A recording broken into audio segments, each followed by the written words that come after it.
Welcome to GalacticConnection.com, one of the most popular blogs on the World Wide Web today for alternative news. Stay tuned for the latest information on our world shift from enslavement to galactic involvement, as well as current intel on any blockages impeding us from our sovereign birthright. Knowledge and self-mastery are key at this time. Our commitment is to present you with the latest breaking conspiratorial articles, off-world messages, exopolitics, cutting-edge technologies and sciences, and also an ever-significant intertwining of spiritual support and metaphysical scope that one needs to dive down the rabbit hole in search for truth with balance. We are truly on the horizon of a new golden age filled with the promise for more love, worldwide peace, and accelerated intuitive skills, where every living being can exist in cohesion and abundance.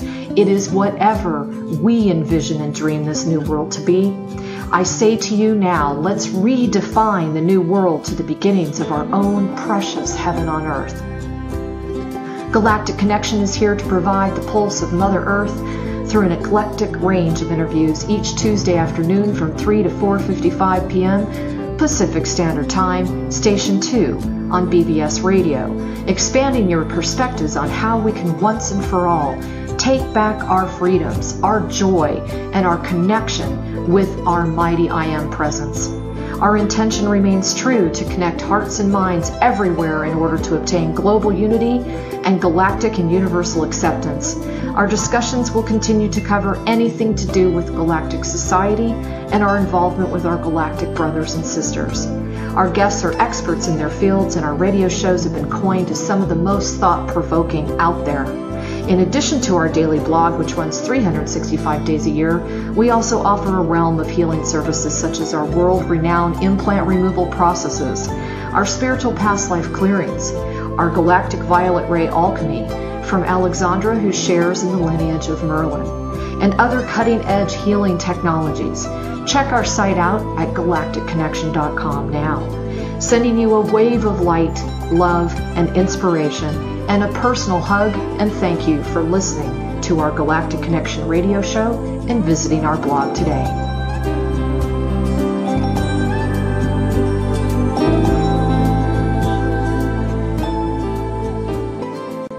Good morning, everyone. This is Alexandra Metters of GalacticConnection.com, and today is a pre-recorded interview for May 2nd, 2017.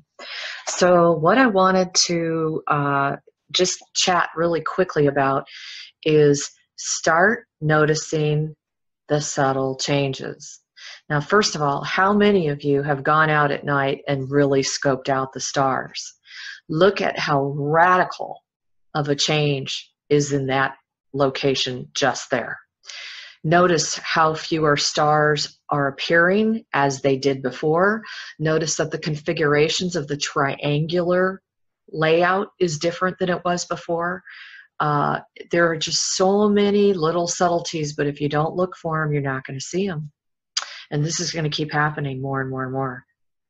So just keep your eye out on all the people and their behaviors and how they're acting with all of these sudden changes and light frequencies.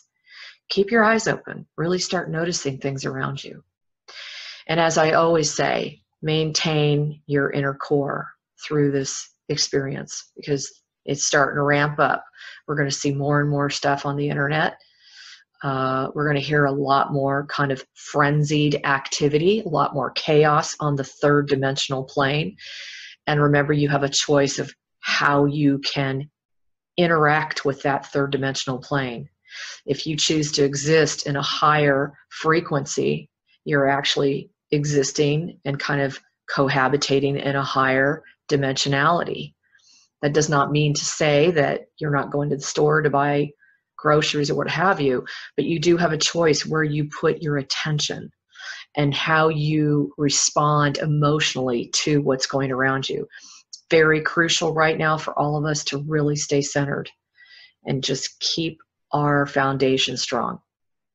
So today, as many of you already know him, I am bringing on Dr. Richard Allen Miller, PhD, and I felt he deserves a very long bio on his background. This guy is just amazing. It's going to be a very interesting interview. I'm probably not going to say a whole lot because he has so much to talk about and in so many different directions. So just to give you an idea, he's known as Dr. Ram. He is a physicist, writer, and agricultural consultant based in Oregon. He has graduated in 1960 with a Bachelor of Science in Solid State Physics. He spent 11 years working with the U.S. Naval Intelligence and then with MIT, and had a pioneering role in research into parapsychology as well as paraphysics.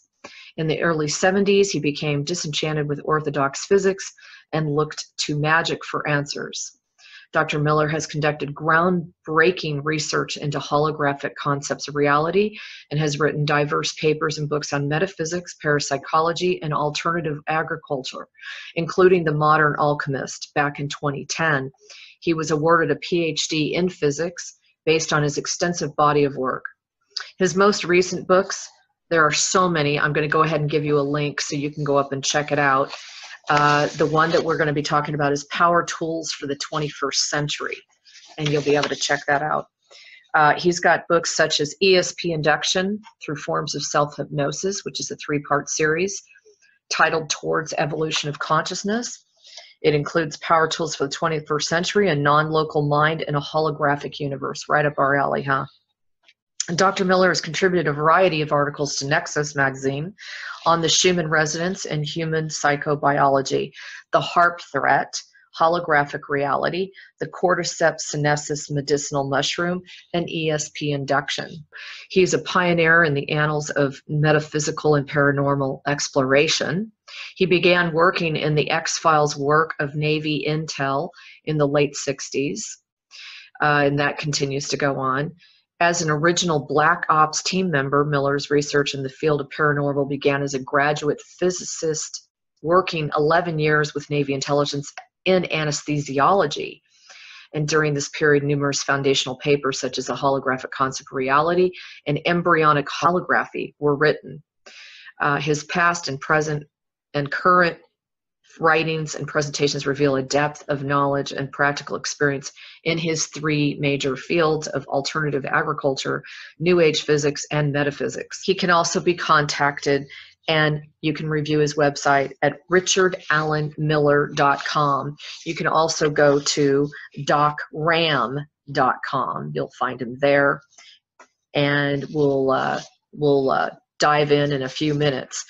But he also has been doing extensive work with the SEALs, which started out with the SEAL Corporation. I'm hoping that he'll answer a few questions there because that's something I'm very interested in. With a background, I have so many family members that have been in the military, so it's something I always have an interest in. Anyway, stay tuned, and you'll be able to listen to this on May 2nd. BBS Radio, Station 2. As always, we do definitely gladly receive donations to keep this free service alive. It costs a lot of money for what we do, and we have 2 bloggers who dedicate an immense amount of time to get this information out to you. You can also check out our products and services and know that you are dealing with a team that is, you know, integrous and heart-centered, and we are here to serve you. So stay tuned, and we'll talk to you in a few minutes. This here is my great-grandfather's. Okay, that's okay. Awesome. It's over 100 years old. Is that a lapis? Is it lapis? Yes, ma'am. It was. He was the lodge master for Rudolf Steiner, and then look at this. I heard that. That is a different eye in the triangle, and look at our logo. God we trust, Naval Intelligence, all others. Oh, that's awesome. That's funny. So what do you say? Yeah, well, what I don't believe anybody. So you know what? It's a delight to talk to you because not in the realm of intellect, you're obviously very gifted, but you have that very kind of innocent, yeah, you have that very innocent, childlike demeanor about you, just that kind of sucks everybody in to want to hear more from you. That little kid thing, huh? I love it. That comes with the territory. If I didn't laugh, I'd be. I bet. Oh, man. I bet. You have no idea. My website has recently been compromised, and we're talking about just in the last week, 17 orders for books were purposefully deleted. Oh. It didn't take them, yeah. And imagine how the credibility of that and how it's affecting. And I'm meticulous. I'm like trying to do the right thing. I think we all get that. So obviously, I don't call you Dr. Richard Miller. I think you call me Rick, or right? call me Al. Call me late for dinner, or because everybody's got to serve somebody. I love Bob Dylan. Yeah. You're so funny. So I want you to, you've done so many interviews, and I know that there will be some repetition in this interview, but what I really want you to start out with is, how did you get involved in U.S. Naval Intelligence in the first place? That's a creepy story. In my junior year and senior year science fair projects, I came on the radar with old Man Dupont. Dupont worked for Rockefeller and does Navy intelligence. Army, that's an oxymoron, is usually 10 years later, the wrong dies, when you stare at it. Oops, you're staring at this one and that one dies, and they think that's significant. It is, and it isn't. Coincidences has to do with Buckminster Fuller and the concept of synchronicity, and finding patterns and things that 6 things are laid in front of you, and that one's important. That's your future timeline talking to your moment right now. Right. Now, okay, so in my junior year, I developed a new meson field theory, a mathematical thing dealing with a meson called the muon, which is now considered an elementary particle.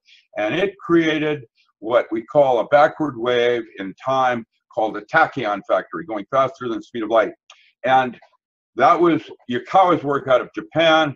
And I did that as a 15-year-old. At 16, I built a linear accelerator that created particles going faster than the speed of light. And that was the first American to do that with a hydrogen bubble chamber. And it dealt with what back then was called Cherenkov radiation. Today, that's called Bromenstrahlen radiation. And it has to do with the index of refraction when light goes through at the speed of light, slows down in the medium it's doing, causing an index of refraction. And I was the first American to do that as a teenager. So of course, when I came out of high school, they were waiting for me. They orchestrated my undergraduate work. I ended up doing that at Pullman, Washington State University. They had a little-known professor at that time that was chaired that called Raymond Band, who wrote band theory and mathematical physics. And that was where I started. And old man DuPont was there to hire me when I came out of undergraduate school, took me back east and put me at the University of Delaware and then Princeton and MIT. Wow. From there, I started teaching at Harvard, and that's where I got my medical degree. I was already a physicist. And then later, I got to very rare opportunity to study with James Hillman.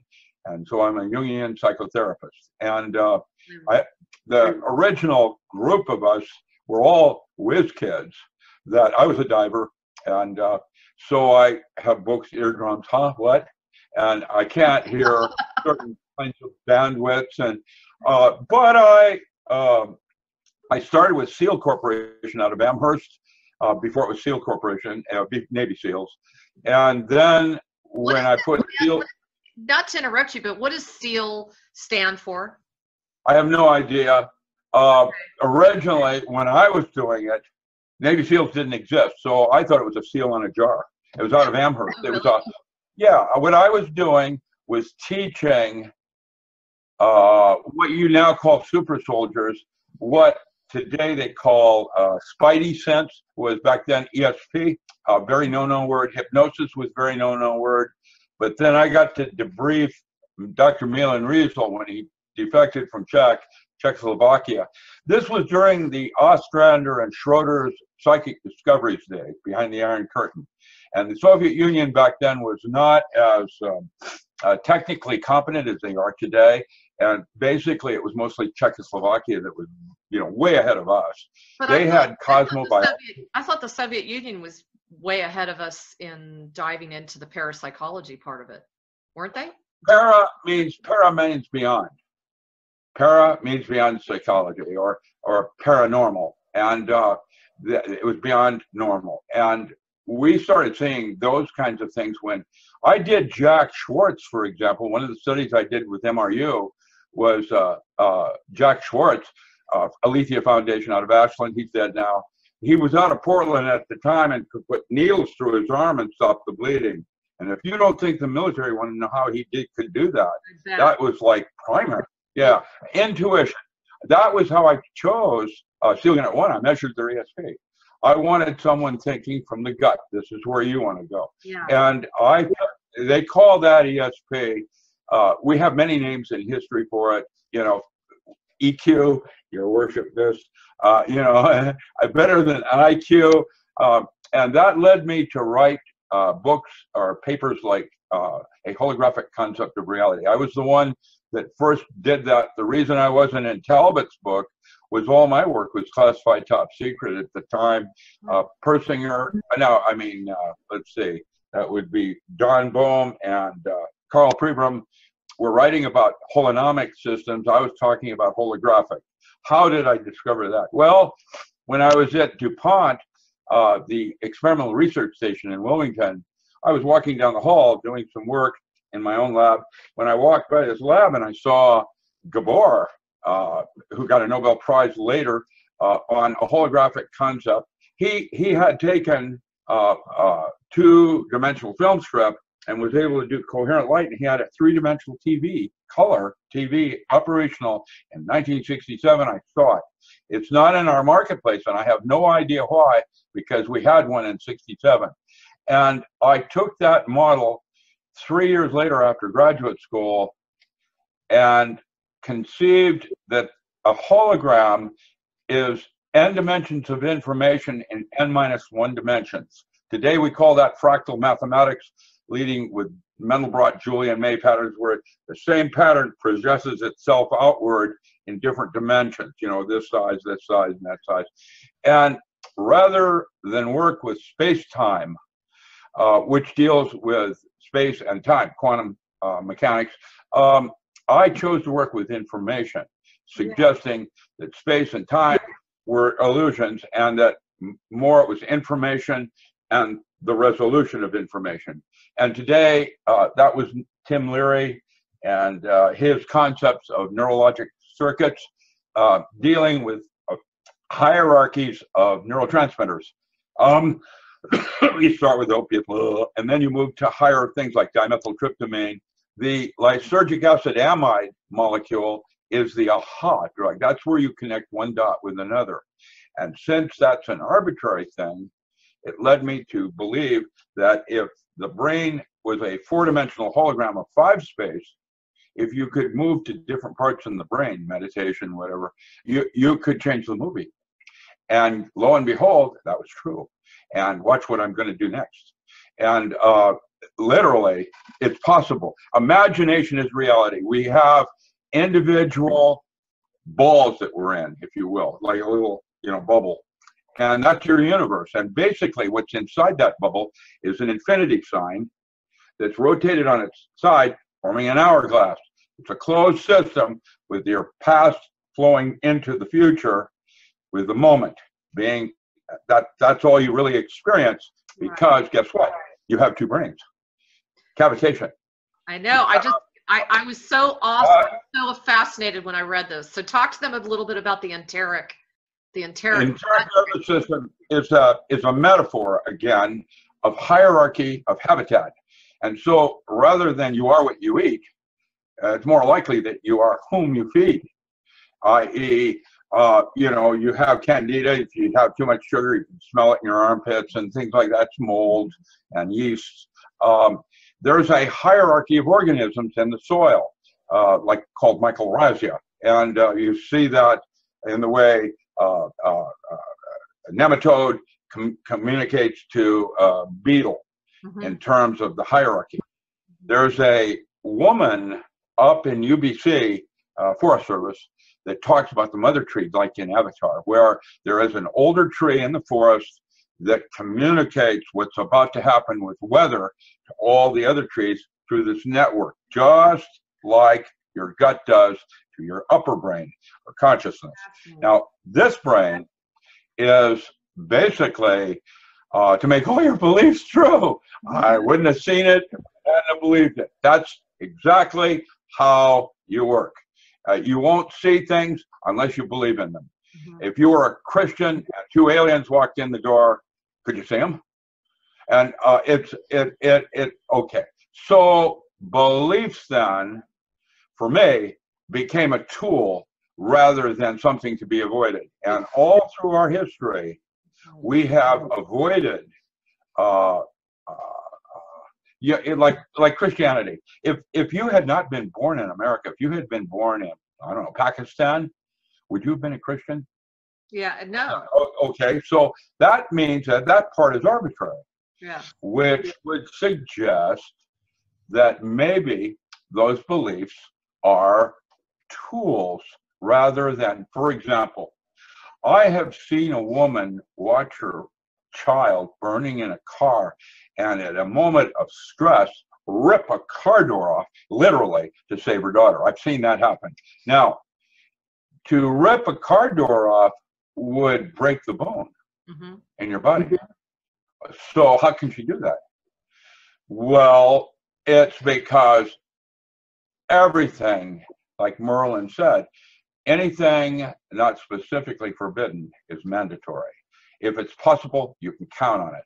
And that suggested that our paranoia and tweaking and, all the different subsets of altered states that we have are actual gifts from God to be used in specific things. A ball peen hammer is quite different than a mallet or a Ford hammer or, to knock out a dome. Rick, I had that same thing happen to me.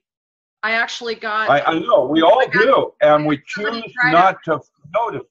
Yeah, I had somebody try to rape me, and I mean, I had so much strength, I couldn't believe it.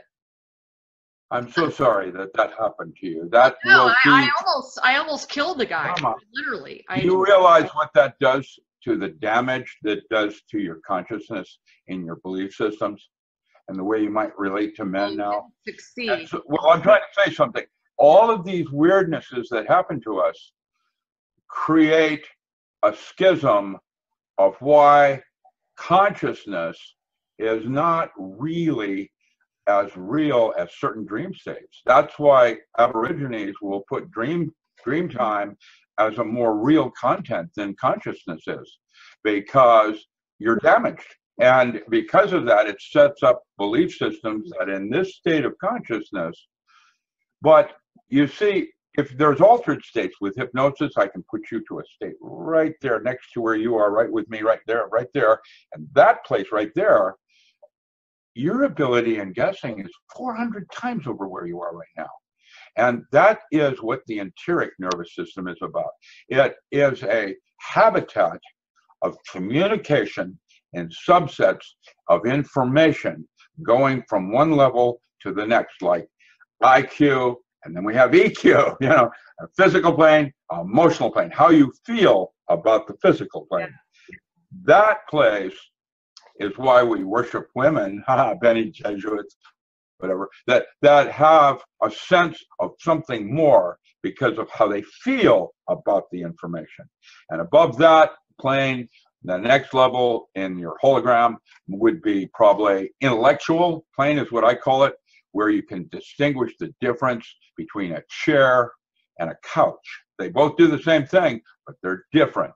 And you have a different similarities, similar differences. That's where John Boehm's mathematics came in.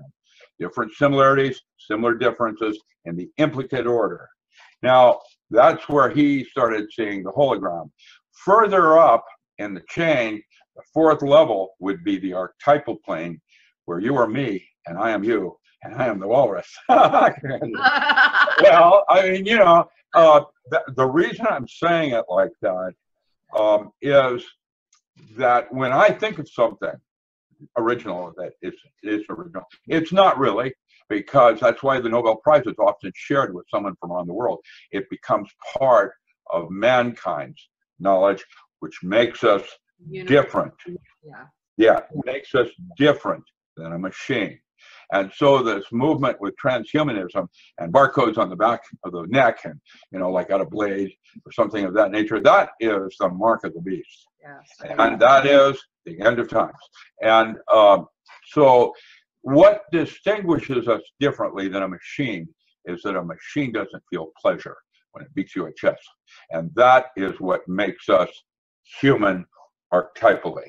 And then there are 4 more levels up above that I don't bother with, but I do explain to SEALs. And because it has to become a super soldier means that you have tools that the normal human in consciousness does not. For example, in martial arts, there is a technique of breathing. I start with a didgeridoo, where you can change your perception of time with breath. And okay, that puts you in an altered state with carbon dioxide to oxygen ratios. I can get into the scientific, but that's irrelevant. And you can have paranormal forms of boxing because it would appear to you that the precision of Tai Chi and the accuracy of Hung Gao. Now that is Kung Fu, by the way, means excellence. You could have Kung Fu in ballet. That's a Chinese word for center. It means it's like Steve Gaskins. Steve Gaskins did The Farm, in Tennessee. He wrote a book called Spiritual Midwifery. His first book was called Monday Night Class. It was Berkeley, and I took that course way back when, Haight-Ashbury days, and I discovered, he drew the circle on the blackboard, and then he said, it may not be a perfect circle, but it is a perfect whatever it is. That is Kung Fu. That is Kung Fu. When you hit the center of it, and it's different for each of us. Sure. Some people can go down further with their body movements. How many books have you read? After I learned how to read, I didn't know how to read until 4th grade. I heard that. Yeah, probably. Well, back then I was reading a book a day. Yeah, that's what I thought. And I just couldn't do it. You probably don't sleep very much, right? Oh yeah, no. I get my 8 squares. Yeah. I thought you'd be one of those ones that's up all night. I'm just a little kid. It's basic. That's what my gift is. I don't have a photographic memory. I have a eidetic memory. And now I'm 73. What would you like to know? And divine right, I'm blessed, I'm gifted. All of us can be what I am. I'm not any big deal. What I've done is actually understood how the nervous system works and enhanced it with my own mind. The jump potential between neurons is called the contingent negative variation. And if you look at my brain, I have subsets that most people do not, that you can grow. Dendrites. And dendrites, there's Ostrander and Schroeder were students of mine when they wrote Life Extension. And there is a hormone, anterior pituitary hormone, you squirt it up your nose. And it's called vasopressin. It's a prescription only. Its counter strength is high blood pressure. It'll elevate your blood pressure. And and it needs refrigeration. It's a hormone. It's for Alzheimer's mostly. Huh? What were we talking about? Something about that. But I think you're way far away from Alzheimer's, okay? It will improve your memory 25% within 10 seconds. And once you've done that for a period of time, I did it for 1 year, you now become what I am. And that is how you do it. And there's foods that you can eat. I take a lot of oxygen into my body via pharmaceutical mushrooms. That's chapter 1 in non-local mind, power tools. That was the first thing I had SEALs do, is have more oxygen. in their body. Physical plane. How do you enhance the physical plane? Oxygen. We don't have enough from our lungs. And it's going blood down in the atmosphere, right? Yeah, so what you do is eat foods, the right ones. That's, again, the habitat and whom you feed. That's how it works. There's a metaphor here. And so the enteric nervous system, I would say the human body is less than 10% human, and the rest of it are bacteria, organisms like, little pylori and stuff like that, and bacteria, molds, and yeast, and water transport processes. That's pretty much what you are. You're a habitat like your solar system is, like the solar system is to the galaxy, like the galaxy is to the universe. And we are as above, so below, and we're in the food chain. That's Bob Dylan again. Yes. Everybody's got to serve somebody. Ah, I love it. We're in a parasitic universe. I know, isn't that wonderful? You're an interesting person. Well, tell me something about you. I'm interested in people that would question me, because the types of questions gives me insight, and I just want to confirm some of my values here. Oh, you're scanning me. You're scanning me. You're reading me. Yes, I am. I read body language. That's what you do. Movement. A lot of communication going on with hands and words.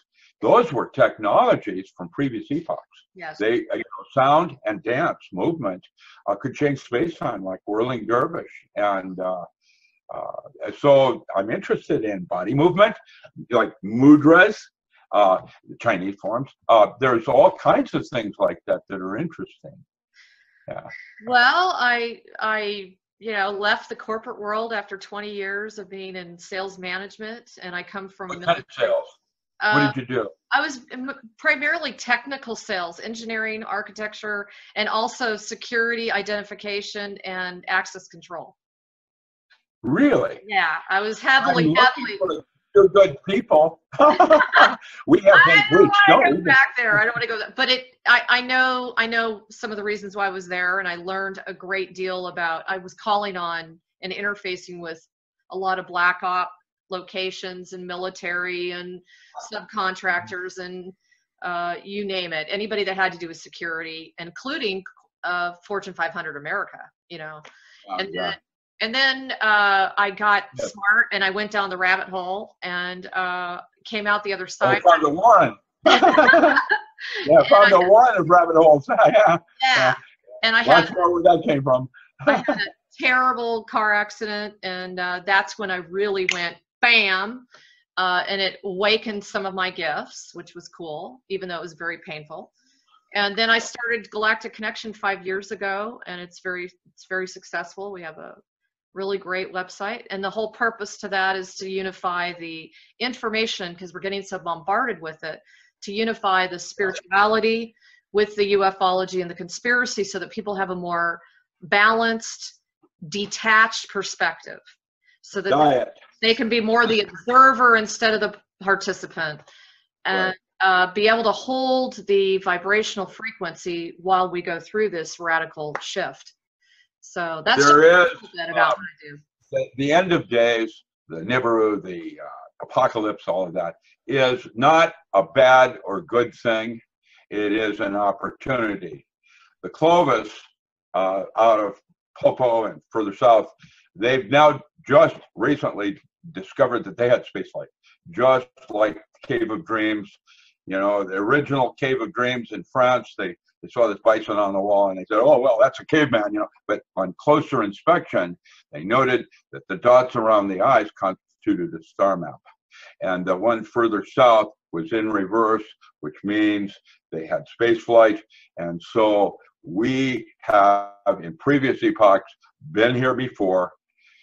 And we, like the Clovis, crawled out of a cave and later became Hopi, and what we call the American Indian. And so that was 5,000 years ago. And we have, at the end of days, it's like your glass being half empty or half full. True. If it's where you have a choice. That's what made us God's favorite. And so a recycle or reboot is an opportunity to get this old crap of Rothschild versus the Yuan out of the concept of money Yeah. Or how did Gecko put it? Greed is good. Yeah. Consuming. And there's other ways of being. I went, when I was at graduate school at Ithaca, they had the Ithaca dollar. I taught, I was a graduate student there too also, and I was able to, when I'd work, they would give me so many credits that I could use for food, clothing, or whatever in Ithaca, New York. And that concept of barter, fair wage exchange, is different than what a market will bear. Those are the two options one has, again, on selling something, what the market will bear, and or, based on shortages and surpluses and just-in-time delivery, and or fair wage market. And barter is a better way of doing things because each of us have different skills that are brought to the group that other people can't or don't want to do.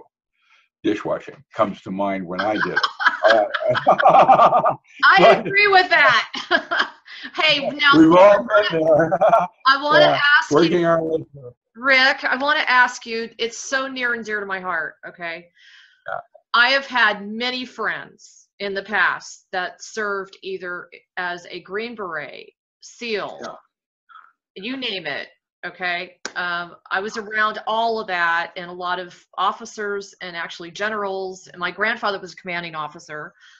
And so I was around that kind of, yeah, I did. I grew up around that kind of ambiance, and I met some fantastically fascinating people. So what I want to ask you, I really want to ask you, tell me when you started training the SEALs. Now you said you trained SEALs 1, 2, and 3, and then you stopped, right? Yeah. I moved to Spook Central. I was out of the Pentagon doing MRU, so I moved. Yeah. Okay. I was 8 years, 6 of 8 years, almost 6 years with SEALs, and then the rest of my deployment was mostly MRU, and 11 years, and I was lead physicist at the Pentagon, and I'm not Navy. I'm Navy Intelligence, which is different. Very different. I'm a GS. Yeah, well, we're hired guns. They don't have that in the Navy. That's what people in the Navy go to the Navy for, to learn and or get a grant to then go on to school. I'd already gone to school, was a creep already, and then they wanted me. I was never a Black Ops. I was a nerd. And I did a couple of Black Ops things, but I never carried a weapon. I didn't need to. I was martial arts. I grew up in the Philippines when I was 4 years old. My mom was in China theater. She was best at Cutting and Associates, equivalent to Gordon Duff, and back then. And so ran Kodak, Indochina theater. And they stuck me in Buddhist missionary schools. And when I go to school, I was the wrong color. I was Caucasian. And I also learned how to play chess on the streets. That's where they, old men. 1948. And so when I came to the United States, right? You beat everybody, Rick? I didn't beat them. I defended myself. That's different. I wasn't competing. I was defending. And that's what most forms, back when I studied them, were forms of meditation. They had nothing to do with martial arts. They had to do with defending yourself and using your opponent's energy against themselves. For example, Hung Gao, which is northern form, that's my form, northern form of Shaolin, they put a monkey, a rhesus monkey, in mortal combat with a cobra. And a cobra had the form stand of movement, and the monkey stand forward, and when snake struck at monkey captured snake. And so all forms were defensive forms in martial arts. In the original forms, they were not a Shinru karate or clunk dung and hands to nuts combat. They had to deal more with defending yourself. And that's what I learned how to do, was defend myself. And all movements were based on what animal movement they were making at you. You immediately knew how to counter that with a similar animal move. That's why you have snake, snake and cobra, and then you have tiger, and you have, now hangao means dragon, and that means I had a tail, and everything was done in circles.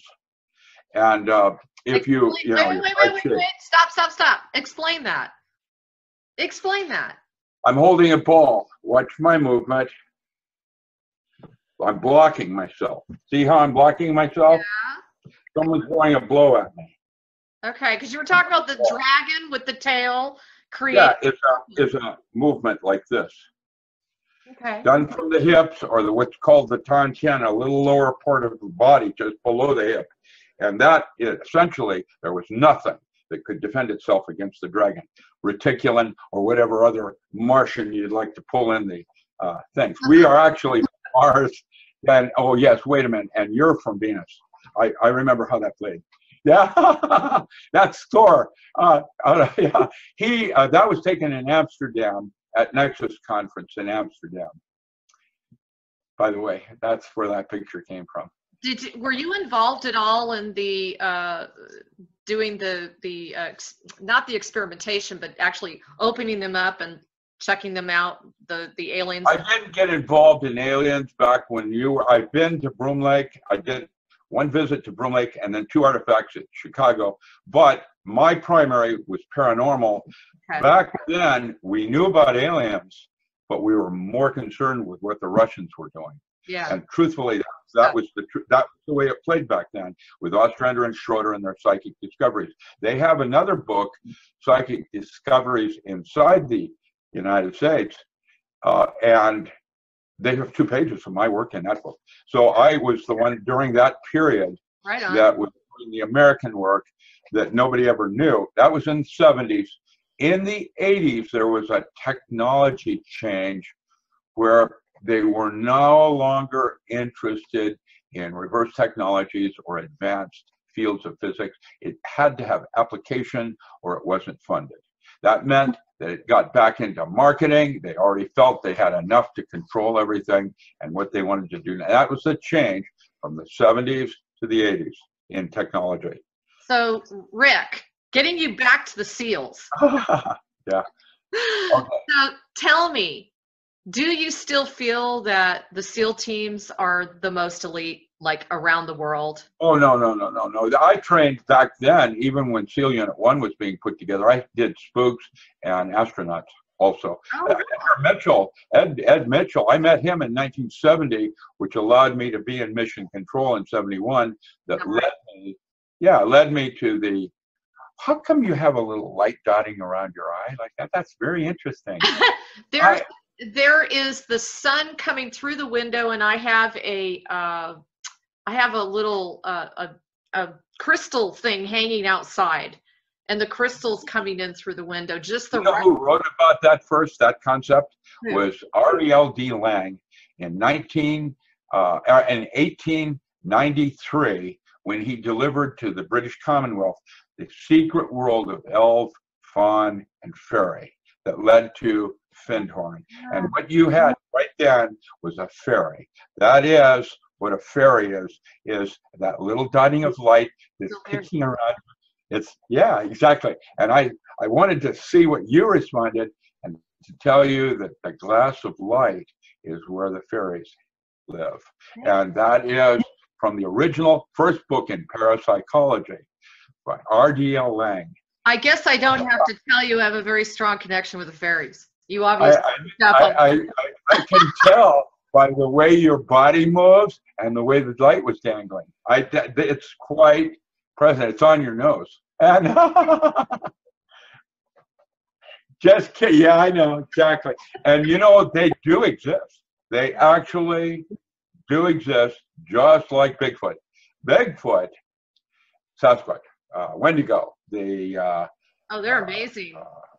I had a friend of mine. Yes, possibly. Rick, you got to hear this. I had a friend of mine share with me the actual physical hair. She had a physical encounter, and she was able to show me the actual physical hair of them. It's fascinating. The Nephilim, and seriously, the Nephilim have been with us Well, the Bigfoot, the Wendigo thing. I've Yeah, just that's heard in the film. They, what do you think Atlantis is all about? No, not Atlantis. Let's go to Antarctica. What do you think that reason when all the heads of state were going there? I've been to Antarctica. There was, at the time I was there in the 70s, no way, we didn't have the technology to actually go down 100 miles into the mantle. There was a lava tube that went all the way down. How does that work when the inner earth is plastic, high molten rock at such a high pressure that it's plastic? And that means that no, that's what the inner earth is like from our models today.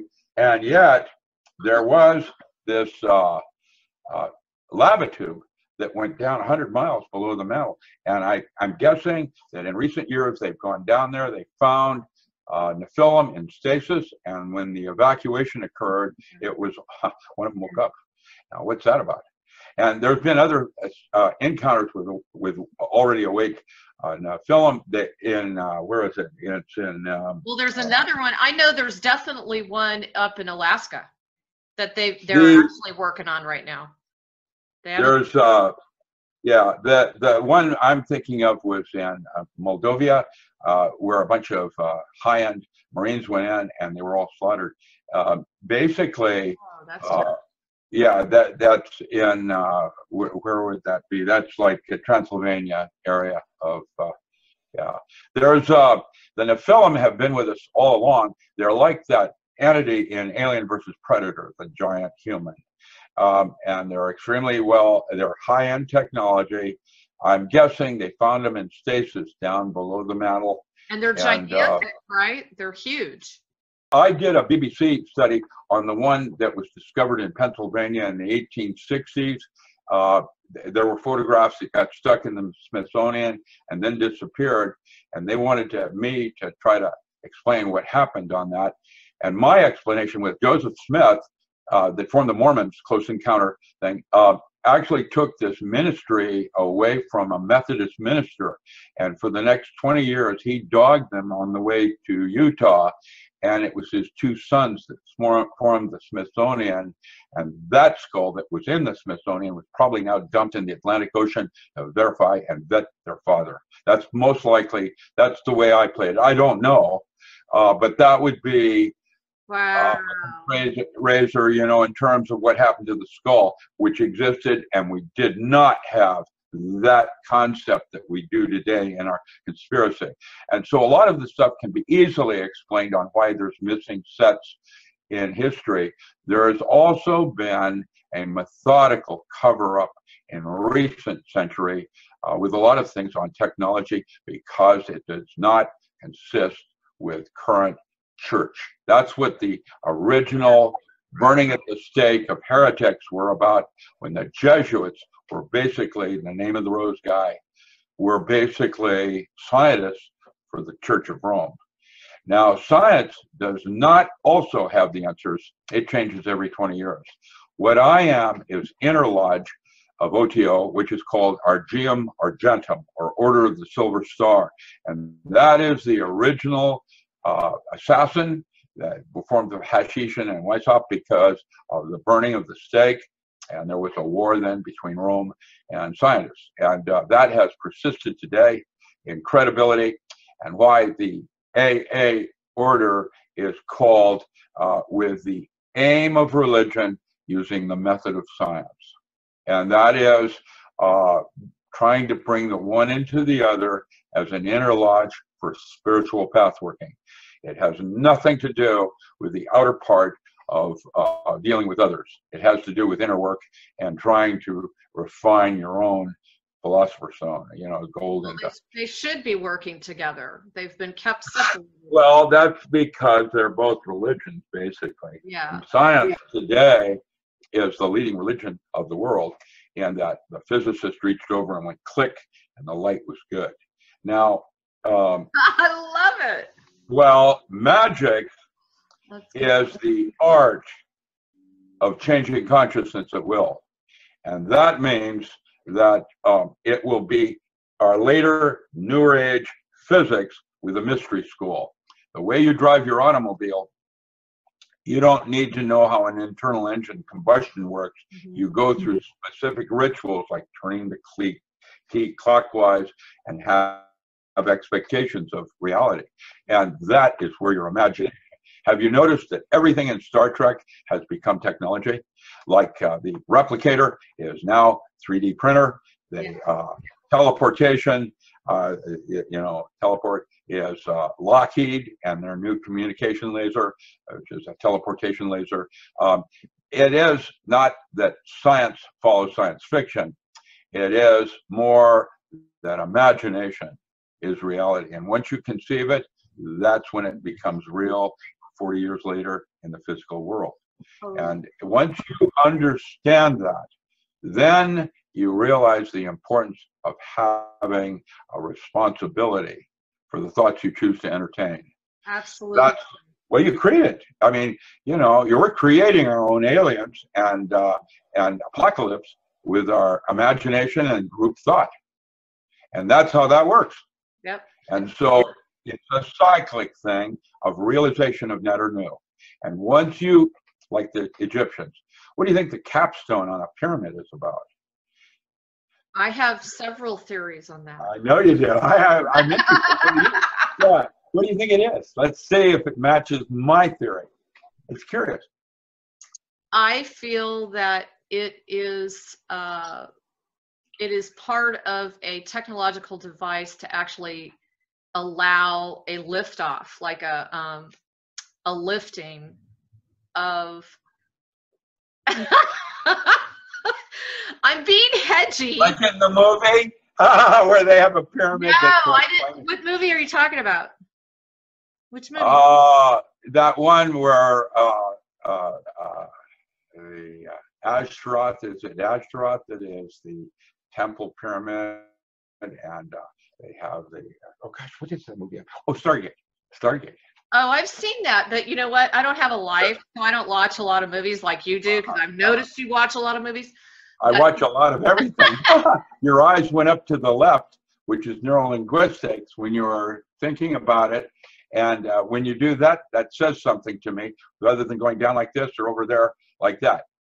Interesting. Neurolinguistics. Yeah, you're communicating to me in many ways besides audio. Yes. By the way, audio was the Sefer Yetzirah, the book of formation, relating sound to words. Yeah, old Bibles. And so we've been here before. Okay, Rick, what I was going to say about the capstone, yeah. it doesn't that have a relationship with the Shen? Copper? Oh, well, let's see. Miss Cleopatra went down the Mississippi River. She went down to Colorado looking for copper. What the pyramids may be are doors going into the 12 worlds. Yes. That's a type of travel. Yeah. And Antarctica, like South Dakota, has pyramids all over. I think there's pyramids everywhere. You just have to have your eyes open to see them. Okay, check this out. I'm not kidding. I went to Potomac Falls on a mission I did last year. I was told you got to go. So I went there, and it's this beautiful, quote, waterfall. Okay. So we walk in, and I look over, and I'm getting activated, and I don't know why I'm there. I'm just like, Negative ions, the water, structured water. That's what the waterfall is. Well, listen to this. I turn over, and I'm like, oh my God, Laura, do you see that? And she said, no. And I said, look at the waterfall. It's going down steps. And it was a sunken down pyramid, just like the ones in Mexico, where they have the flat faces with the steps in the center. I swear to you. Right. They're everywhere. They're everywhere. So once that happened, then I started seeing the heads and the pillars and the, everything. And they had very conveniently, Rick, they had conveniently taken brush, broken limbs, broken trees, and they had just placed them in every specific location. So you wouldn't really put it together that they were these gigantic old stone pillars and people's faces. And they're right in front of you. You know, Yeah, they're yeah. everywhere. That's correct. And people don't realize we're discovering them everywhere from previous epochs. So We I have a have question ours. for you. Yeah. I have a question. I got to hear what you're going to say to this. Okay. I just interviewed a guy last week. I blew so many people's minds. He has been doing DNA on rocks. He has been, get this, he has been starting to look at megaliths and big, huge boulders and things like that. And then he drills down to a certain location within the rock. And he has been doing CAT scans, MRIs, and DNA. And he has determined that they are actually body parts from the giants that used to walk the planet. Well, they still walk the planet. That's the whole point I'm trying to make to you. In a different dimension, or okay, I see what you're saying. Yeah, we have all of it because it's part of your imagination. That's what makes them real. Now, which came first, the chicken or the egg? The idea, or you know, the two are the one in a cavitation ball. When a drop of water falls from the sky and hits a pool of water, it pops back up, doesn't it? Mm-hmm. You hear a boink, and it comes back up. Except when it comes back up, it is no longer a drop of water. It is a exclusion zone water. It's a bubble with captivating the medium in which it fell, air. Inside the bubble, they go by the outer form. That's exclusion zone water, H3O2 from Jerry Pollack's work, and the fourth phase of water. Jerry was my lead in 1970 when I went there as an anesthesiologist working for military. Jerry Pollack. Now, what's happening to the air inside is a cavitation ball, like Sir Roger Penrose at Princeton talks about. It is air going into the out of like a vortex. It's a cavitation where it's a topological surface going into a different space. And the cavitation is now our primary form of cold fusion studies at MIT with Mark LeClaire. And the exclusion zone water was first noticed by Rustum Roy at Penn State when he did homeopathy and would take a single drop of something, drop it into the water, and the entire water became restructured, because when water touches anything, it has memory of what it's touching, and it's different for every single thing it touches. If it's plastic, it doesn't hardly do anything. If it's metal, it'll have a surface tension. If it's tellurium, it will go right up and over to the other side of the jar. And a leading edge, you see that in a wave, where the leading edge of the wave is moving faster than the wave. And the way that works is because it's exclusion zone water touching air. And so the drop of water, that water is no longer a drop, it's a ball, an air ball. But the air inside is a topological surface as a torus. So basically, it is its own universe. That is correct. Now, guess what? You have the same thing with two brains and a neurodol that connects the two brains. And so you are inside your mind, the cavitation ball. Yes. Okay, I get it. Yeah. Okay. Now, that is part. When you die, there is a 3.2 ounce weight loss of water that disappears from your body. Where does it go?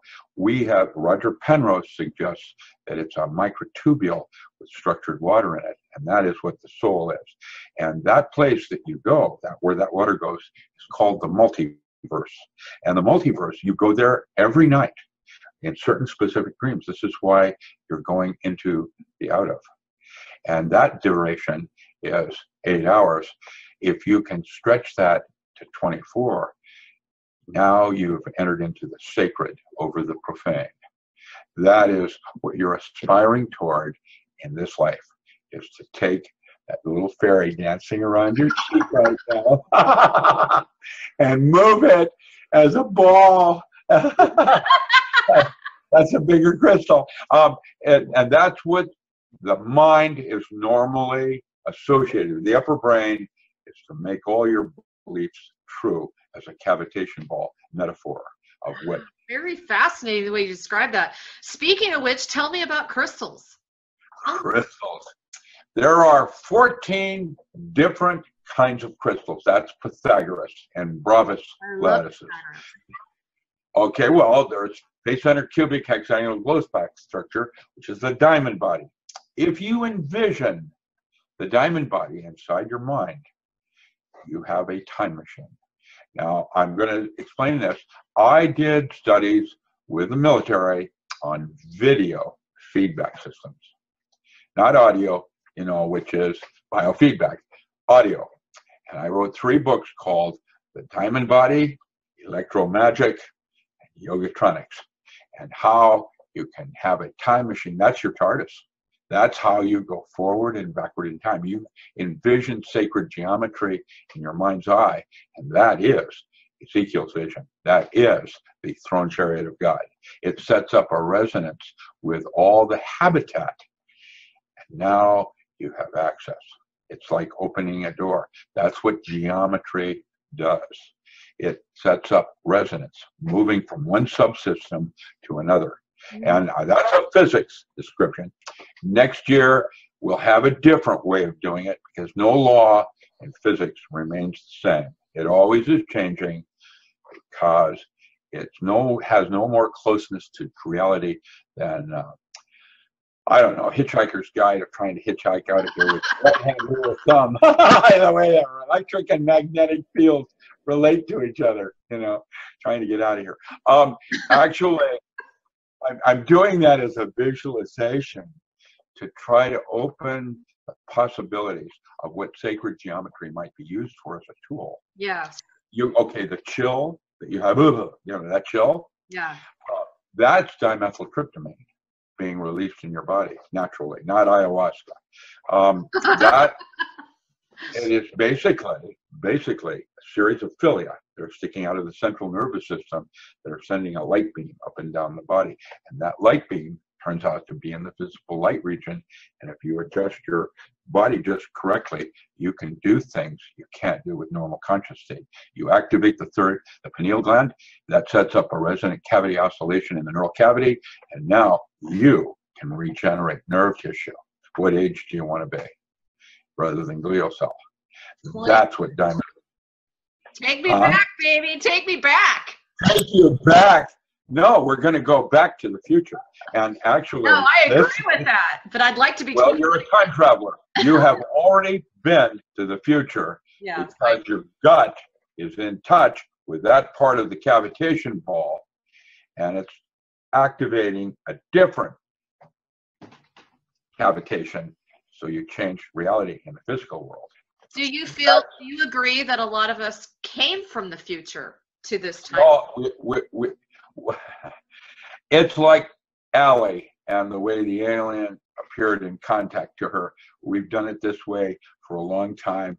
Small steps, Allie. Yes, time is not real, which means in a subset, you go beyond time in dream states, astral projection, soul travel, which is associated with the Shabbat and sound current, other forms of near-death experience, and of course, at the moment of death. Clarify the difference between soul travel and astral projection. And soul travel and teleportation. Yes. Soul travel is the lost chord. It's a sound that you hear in the right ear from what's called the Shabad. S-H-A-B-D comes from the Upanishads, a previous epoch that talks about the sound current, the Gaia at the end of the rainbow singing. It is the lost chord. It is what Terence McKenna others called 0-point energy. It has 6 zeros beside it. That again has to do with water and the exclusion zone, which is a million times more efficient than our current gallium arsenide for solid state physics chips and forbidden zone, where you do your checksum memory. It is a memory system that is so efficient, it includes all possibilities of a multiverse of reincarnation. there was a time when humans as such had complete memory of this. And I believe it was when we were altered with that fourth genome in our blood type, the rhesus negative, that we now do not remember what we are. Wow. But I don't know this. These are my own working models that I use to navigate how I can change my movie and become something more in the evolution of man. And if I can do it, you can do it, because I'm not gifted. I'm just basically a 4-year-old. All 4-year-olds. Not gifted, and you were doing what at the age of 14 and 15? That's because back then, like you said, how many books did I read? Well, I didn't even read until 4th grade. By 5th grade, I read every single science fiction book in the library next to the grade school I was at. That had a little atom on it, like Simic and Worlds, Collide, that kind of thing. I was reading everything, and because of that, something happened to me that it could happen to you, where your dendrites or jump potential between the neurons takes on a subset, and you can actually see that forming, and then you have layers of transfer of the quality of signal, because as you move outward. Thank you for that. Yeah, it's a simple metaphor. Once you see it in your mind's eye, it becomes real. That's how it works. Yeah. That's right on. Thank you. Well, it's a model. It's not real, and it'll change. But for today, in today's concepts that we have, it's one I use that gets me from here to there faster. Right on. I love it. Okay. It's not true. It's that I choose to see the glass half full. That is what made us God's favorite. We have a choice. Yes, very good. And that's what it's all about. And each of us is different. Your habitat is quite different than mine. We are unique. We are unique galaxies, each of us. And they talk about light current, which chakra do you which your light color, da da da da da. There's these 7 steps. There's these 12 data doors. There's these 8 da da da. We have different models, all dealing with crystal concepts of geometry. And that's why that was Pythagoras that said there are 14 ways matter joins itself in the physical world, as a metaphor, or meta, meaning beyond. Did you know that I taught metaphysics at Harvard for 11 years? I did not. Okay, here we go. I wish I could have gone. No. You can. Okay. I have just come out with 2 of the 15 courses I taught at Harvard in metaphysics as a graduate, audio books with download libraries on the old texts that I quote from.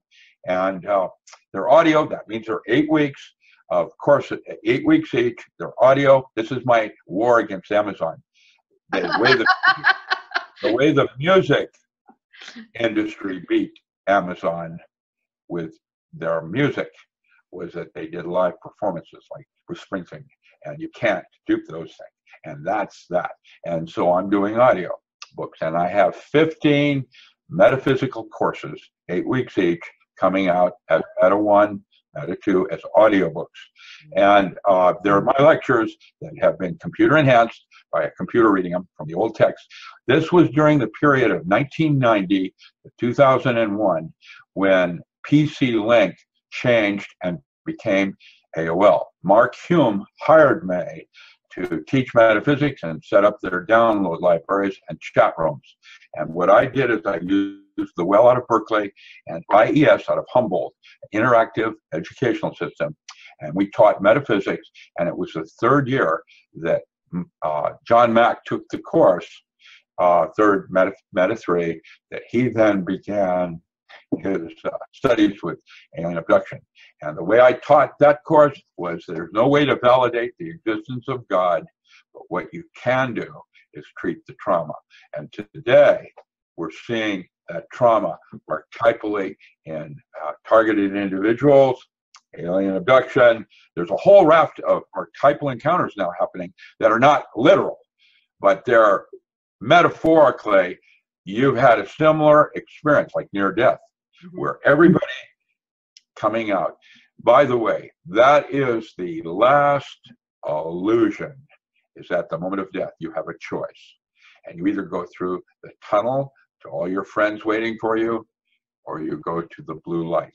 And that is the Tibetan Book of the Dead that talks about the last grand illusion. You have a choice of either coming back as another cavitation or merging back in with the multiverse.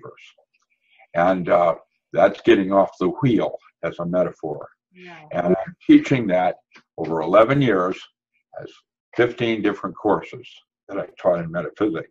You have no idea, because I'm going to be working with a high-end criminal lawyer that was taking psilocybin. They raided him in fear and terror at the moment of being high. He fired some rounds into the ceiling gun, and they're now trying to charge him with attempted murder. And I hope to be an expert witness talking about psilocybin as a sacrament.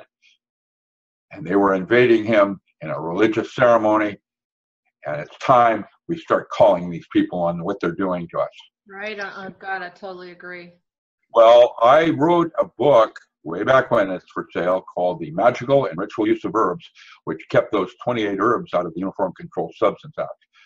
That's why you can have kola nut and guarana and other kinds of sources for caffeine, theobromine, methylamine, other kinds of things like ephedra or Mormon tea. It's pseudoephedrine hydrochloride, which will form your ecstasy and other kinds of related neurotransmitters. When you take a drug, you are actually performing an act of magic.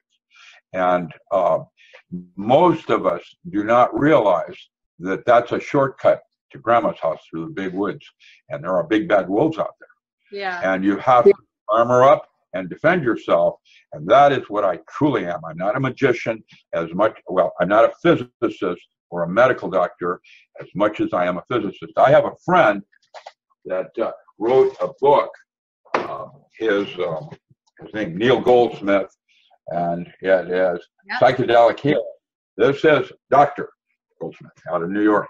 And I'm going to suggest that hallucinogens and other related altered state plants are not what we think they are. Dimethyltryptamine, that's a very common, a very complex neurotransmitter that can be found in the most common of plants like crabgrass. Now, that would suggest that that is, rather than a chemistry and geometry, that is a delivery system from God and how to communicate to God.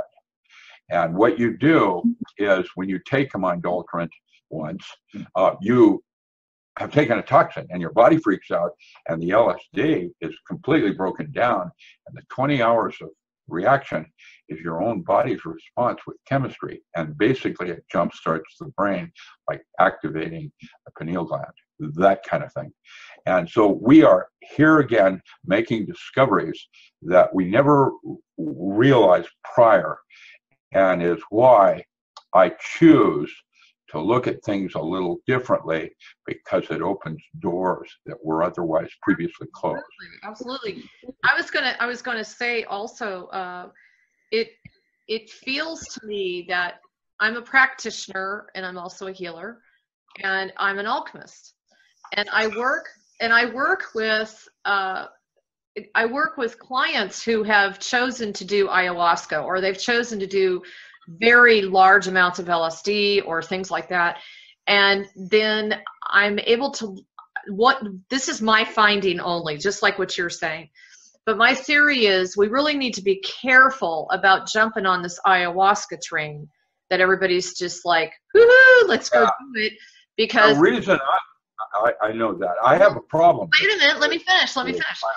You know, I find that not only are there auric fields ending up being kind of Swiss cheese, but there's such an explosion of awareness, realization, going into a different space-time reality, if you want to call it that, within their chakra, that all their other centers of their body are out of alignment, and it causes a lot of havoc in their lives. So anyway, I wanted to know what you thought about that. Well, ayahuasca is not very spiritual in that how can Daime Church be at war with another spiritual group using these things? How spiritual can that be? The original stuff and work that Rick Strassman and others are doing in that area, quite different than the ayahuasca, which is more of a lower religious battle on who's got the right formula. And it isn't about ayahuasca. It's about the dimethyltryptamine. And the one that most people are using is 5-alpha, which is you smoke it in a little pipe or something. And that's Blake and some others out of San Francisco that cooked that up in the early 70s. The one that you have in your brain is N, and hyphen dimethyltryptamine. And you can produce that as much as you want with your mind's eye. You can create that chill in your body. Practice there. That's called Kundalini and has been practiced in many centuries and has been written about in older texts than our this current epoch that we're in. How much practice do you need to learn how to do this? Varies with each of us, visualizing and mind's eye and intent over purpose. Purpose is why you're here. Intent is actually what happens. And they're slightly different. Yeah. And a computer can predict intent, knows what you're going to do 28 minutes before you do right now. That's why, did you hear what happened in Palestine less than 4 days ago? Yeah, the Israeli arrested 400 Palestinians for crimes they are about to commit. Just like in Minority Report, it's going downhill quickly now. And this is happening as we speak.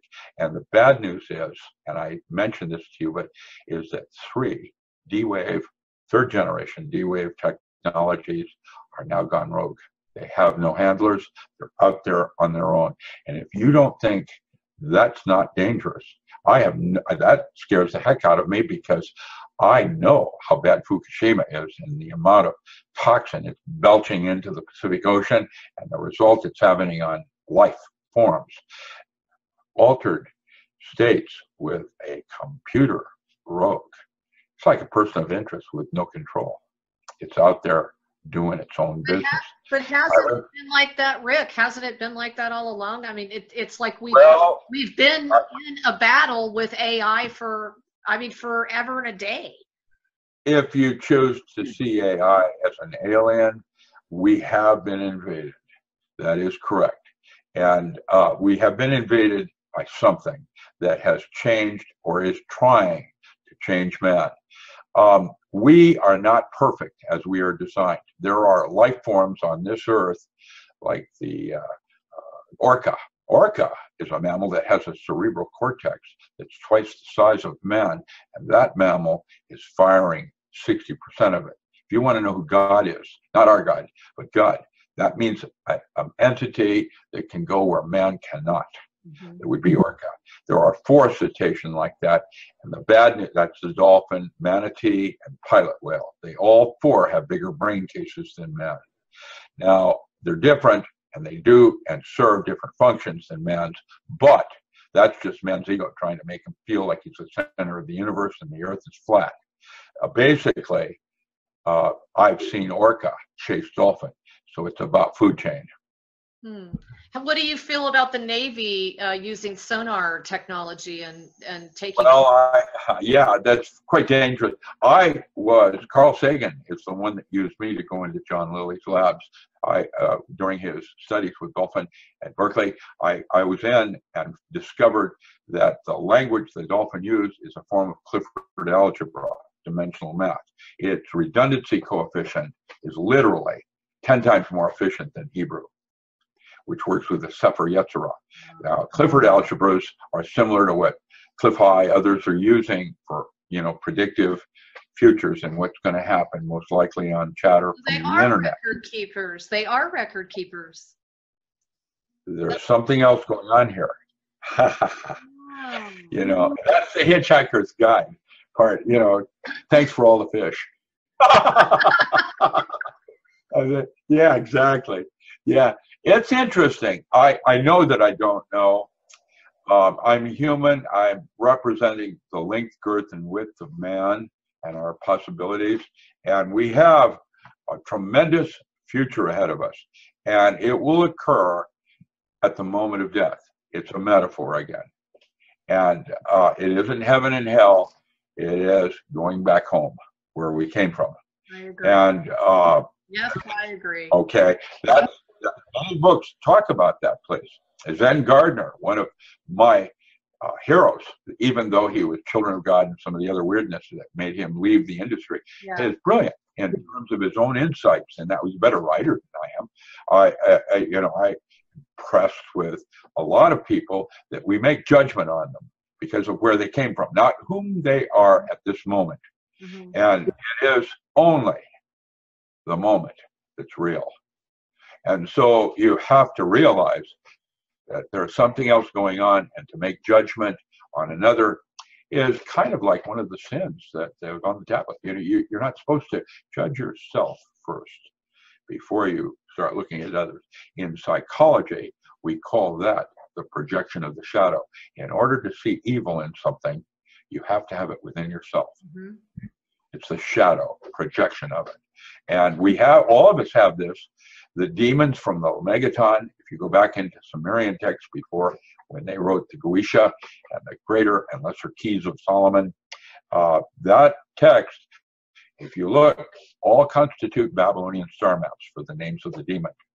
And having the name of the demon, that was Enoch, gave you control. That's what exorcism's about. And if you look back, the names of Ashtaroth and Beelzebub and all these different demons are 72 of them, are qualities in man that were deemed less worthy of man's, like rage, jealousy, greed. Yeah, exactly. Anger. Anger is a very powerful tool. When you can wash the floor better than any other time when you're in anger, for example. I had a Hermetic teacher tell me that. He taught me that. Yeah. And so they're tools in a toolbox, just like altered states are. Yeah. And that was Mephistopheles and Hermann Hesse and other Germans that wrote about that concept. It was useful to look at something a certain way. Then it's no longer fear, which is Castaneda and the first enemy of man. You want to overcome fear. When you do that, you encounter the second enemy, which is power. You achieve personal power, and that becomes corruption. And once you oversee or see through that clarity, it becomes the third enemy. Unfortunately, I'm facing the fourth enemy of man right now, which is old age. I'm too old to do anything about it. No, I don't think so. I'm really curious, Rick. How would you answer this? This is a big question. Because I know you've gone down this path. How do you see how we all began? The big boom. That's Zap Comics, when God makes love to Susie Crinches. Let's say, just kidding. How did we begin? Cloning, probably, Adam's rib. I don't know. 7 days. Days back then and time were measured differently. Yes. And man has been here a very long time. There are Christian groups and Kabbalists that suggest that the Lucifer was Cain's father. And isn't that an interesting concept in metaphor? It's all in metaphor. I think that man as an entity was way before Earth. Mm-hmm. Okay, that's where your giants and Alien versus Predator and the what do they call it? The Watchers. Yeah, the observers. Yeah, the observers, the watchers, that's your Nephilim. I think that Mars is a place where man started. It was a water planet, more water on that smaller object than Earth. Why do you think they started there? Why do you think they started in Mars? There is evidence to indicate that we came from Mars and that this asteroid belt might have been moved. Who knows? I don't know. I know. I just wanted to see what you thought. It's archetypal. It's archetypal, and it's always in metaphor. I don't know that man was made per se as he always was, because God, which is, by the way, my definition of God is that which cannot be known. It can only be experienced. You can't know it because it's beyond your realm of design. Interesting. That's why there's a higher, it's like a resonance of a lesser resonance, less information than the next stage up, like physical, emotional, intellectual, archetypal, microtubule. Yeah, the microtubule is their 5th level. There are 5, 6, 8 levels. I use neurologic circuits. Timothy Leary, he was one of my teachers, and I took it. That must have been amazing. I took LSD 1964 when it was still legal, and I knew nothing about it. And Harvard wanted to do a study on what would happen if they gave it to a genius, and that was before Andrew Weil getting the whole thing outlawed, and that little toad. He's the one that got Leary kicked out of Harvard. Leary came out and talked to my mom and dad, and then he went over to Washington State University. I was 20 years old, talked to Professor Riggins, my lead physicist, and they both then encouraged me to consider it. And I decided to play, and I took a hit of LSD in 1964 and then did not do any form of drug again until 69, when I became a trickster with Ken and Franchitti. That's another story for another thing. Tom Wolfe called me the magician. Remember that physicist that all the bikers thought was really cool because I was martial arts? Yeah. I was exploring a long time out there trying to figure out what it all meant. I still don't have the answer. I am on a journey that's wonderful, and I'm blessed in that sense of it. Was your trip in 1964 like unbelievable? It took me up to Deception Pass in Washington State, and I'm looking down 2,000 feet into Puget Sound, and the water boiling back, colors boiling. Leary leaned over and he said to me, "Wouldn't it be neat to jump?" You know what happened next? I discovered Aldous Huxley and his doors of perception and how they slammed close in my mind. I didn't want to do that. I became so fascinated at how many doors there were that I currently, even today, all of my studies deal with alternate states and the fact that inner space is even more than outer space. Into the out of as a cavitation ball. The richness of all our inner space is so vast. That's what I discovered when he talked to me about jump and the survival circuit kicked in. You know, that's crazy. I can't do it. And I started watching all these doors closing in my mind to block that out. And that was the leap. They say that this whole preparation for ascension is actually a descension. There is into the out of. Yes. Which is also that, by the way. Yeah, that title, by the way, Into the Out of, is a title by Alan Dean Foster. Lives down here in Ashland. He wrote Star Wars. He wrote Outland and a bunch of other sci-fi. And will you read his science fiction, Into the Out of? Double thumbs up. It's about a witch doctor. Yeah, Into the Out of. And it's about, like Maori, it's a witch doctor watching a bunch of demons popping out of space. Where do they come from?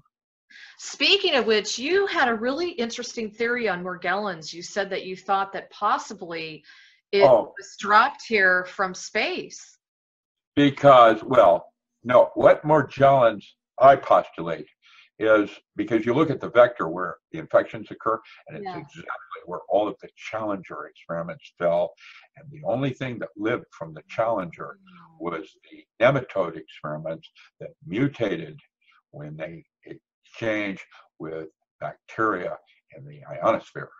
And it changed to Morgellons and is a nematode, and that is mutated nematode, which suggests that that's easily gotten rid of using wormwood, or better, let's use wormwood in a fun way like absinthe. We can have an absinthe party, and you can cut your ear off. And I don't think so. Have some fun with it. Yeah. You can have some fun with it. Do you actually think that they knew that that would happen? Well, the Center for Disease Control is now approaching this as a nematode, but you know, I don't know. It's what it is. There's a movie called Monsters, it's sci-fi, a wonderful movie about Mexico having they bring a life form in from another planet, and it crashes and establishes on in Mexico, and they have a big wall, you know, and it's about a reporter and a woman trying to get out of the zone where the monsters exist.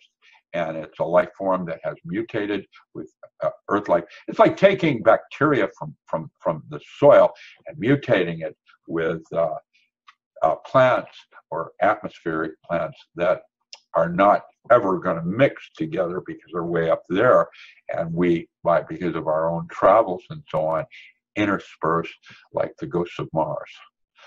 I'm speaking now as a metaphor again, where there's a cross-breeding that would not have otherwise occurred except for right. And when the challenge think about all the hybridization and the experimentation that's been done, and a lot of times if they don't succeed with the experiment that they're working on, they just let them go free. There's a lot of things that are kind of dangerous that we're really doing with diseases and viruses and studies of that nature. The avian bird flu is out again, and I'm watching how it mutates. And that is the whole concept of that one movie. What was it called? Where they go down into a vault trying to save man. And where there's a mutation virus that sets up on Earth. It's I can't remember the movie anymore. That was an older movie where they try to solve what's going on with pandemic. And there's a video that I like from the BBC on pandemic apocalypse, where it was experts from all over the United States being interviewed on what would happen the first day, the first week, the first month, and the first year of a pandemic, you know, like a zombie virus. There were 4 comics that were written called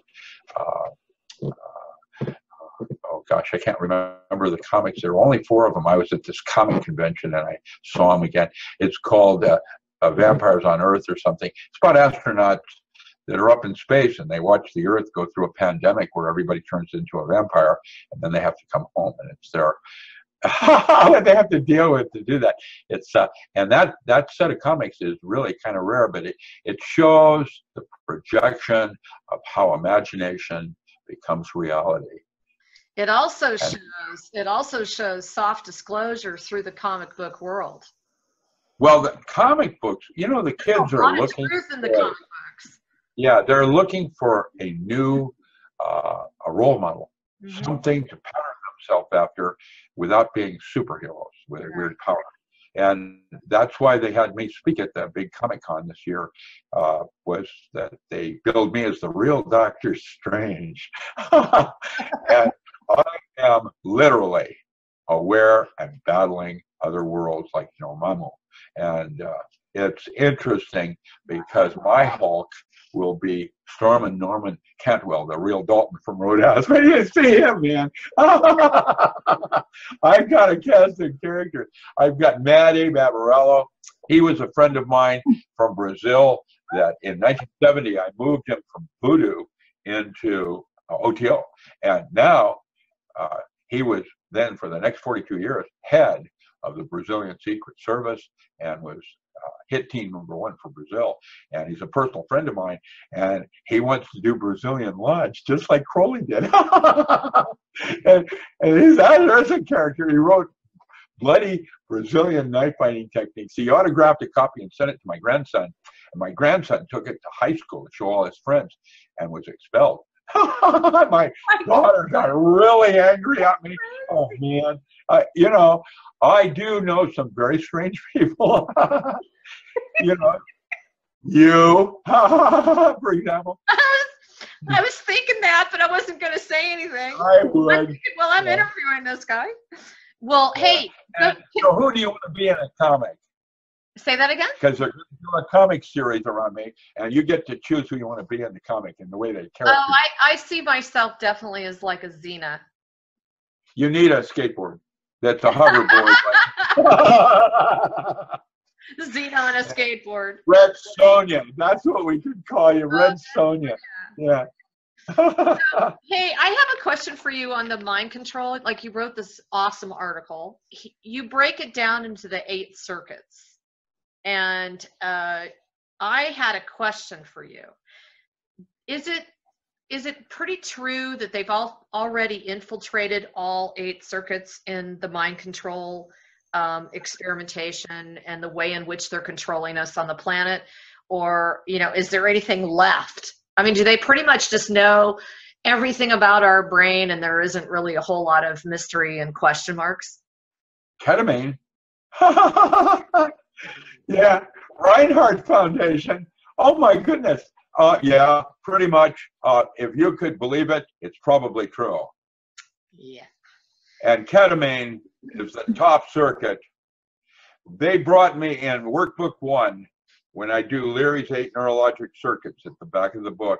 The last paragraph in the very back of workbook 1 talks about when they brought me in. Dr. Moore was in the lab next to me doing ketamine, telepathine, which is dimethyltryptamine now, and BZ, the Jacob's ladder drug, and studies. And you don't even want to know what I was doing.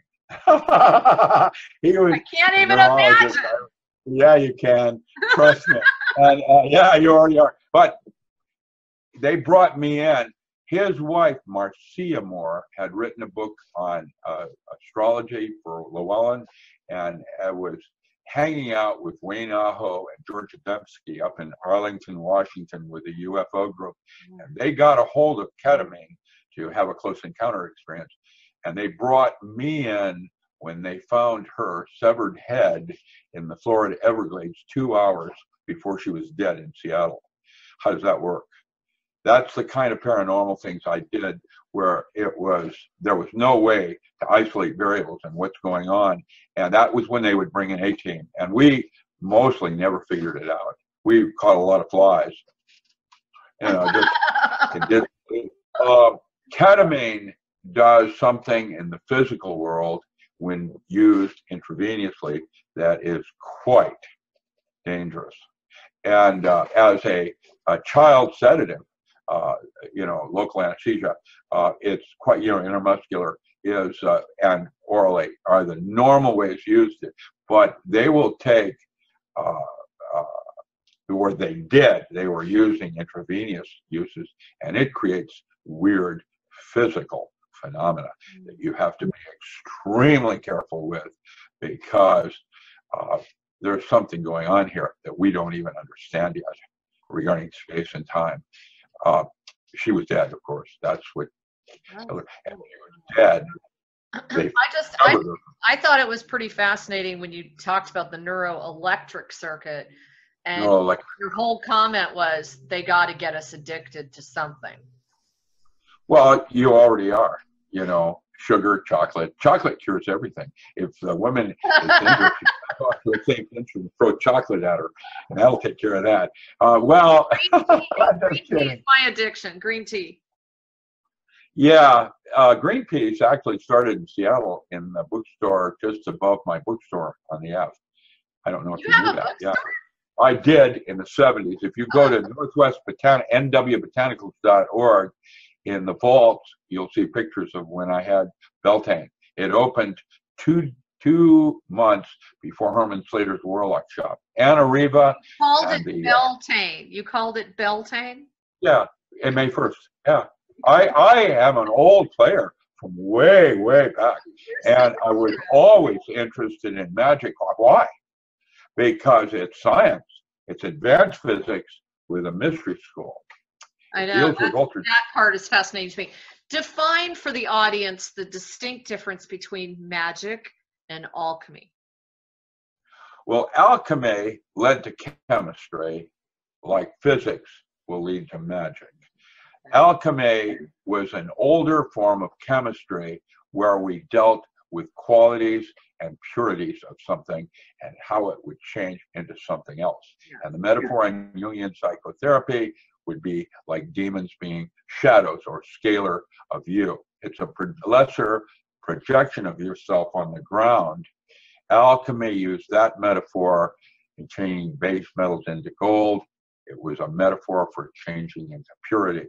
And you saw that with the Knights Temple and their chivalry and the idea of honor and the relationship of what was important. Now, we have grown since then in our understandings of what alchemy was to what chemistry is and what physics is and what it's becoming. And it is like the Aborigine. They accept nature as it is rather than change it. And that's a form of magic. And they call that cybernetic anthropology. And that's Laughlin, D'Aquili, and McManus. And you can read about how a city is laid out where the ghetto is here and the river is here and the high end is here, and changing man's consciousness and giving New York a distinct personality and music over that of Chicago. I call it Chicago just for messing around. Well, your jazz, for example, in New York in the cellar is quite different than the jazz you'll find in Old Town, Chicago. Yeah. And, well, it's quite different.